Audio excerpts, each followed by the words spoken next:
लोभाचा शेवट. एकेकाळी सुखनगर नावाचं एक सुंदर गाव होतं.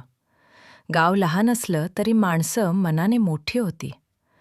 त्या गावात गणू नावाचा एक समोसेवाला राहत होता. गणू बनवलेले समोसे इतके चवदार असायचे की सकाळपासून संध्याकाळपर्यंत त्याच्या गाडीभोवती गर्दी असायची. शाळेत जाणारी मुलं म्हणायची, "आई, आज गणू काकांचा समोसा दे ना."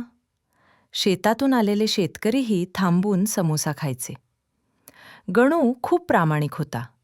तो नेहमी स्वच्छ तेल, चांगले बटाटे आणि योग्य मसाले वापरायचा.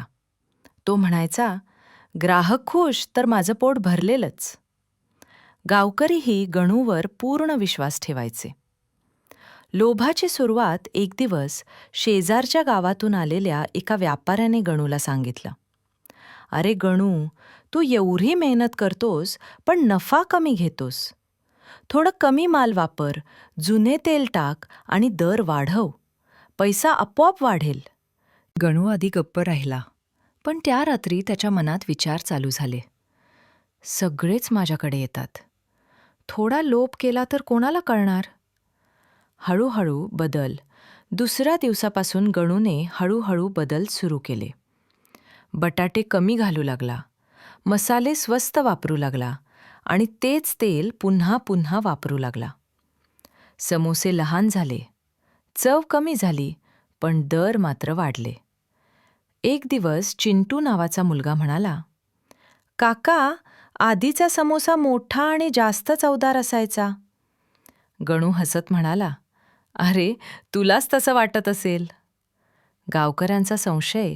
काही दिवसांनी गावकऱ्यांना फरक जाणवू लागला. काहींना पोटदुखी झाली, काहींनी तक्रार केली. शांताबाई म्हणाल्या, "गणू, समोसे आता पूर्वीसारखे राहिले नाहीत." गणू चिडून म्हणाला, "नको असतील तर घेऊ नका, दुसरीकडे जा." हे ऐकून गावकरी मनातून दुखावले. जत्रेचा दिवस काही दिवसांनी गावात मोठी जत्रा भरली. गणू मनात म्हणाला, "आज तर भरपूर पैसा मिळणार." त्याने खूप समोसे तयार केले आणि गाडी सजवली. पण त्या दिवशी दुसऱ्या गावातून रामू नावाचा समोसेवाला आला. रामूच्या गाडीवर मोठी पाटी होती. मोठे, चवदार आणि स्वस्त समोसे, स्वच्छतेची हमी.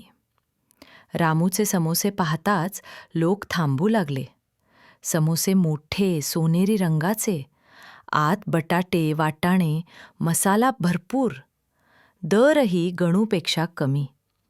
एक गावकरी म्हणाला, "एवढा मोठा समोसा आणि स्वस्तही." मुलं आनंदाने म्हणत होती, "खूप चवदार आहेत." हळूहळू रामूच्या गाडीभोवती मोठी गर्दी जमली. लोभाचा शेवट. इकडे गणूच्या गाडीकडे मात्र कोणीच फिरकलं नाही. त्याचे समोसे लहान, तेलकट आणि फिक्कट दिसत होते. संध्याकाळपर्यंत रामूचे सगळे समोसे विकले गेले आणि गणूचे मात्र तसेच पडून राहिले. गणू गाडीपाशी बसून रडू लागला.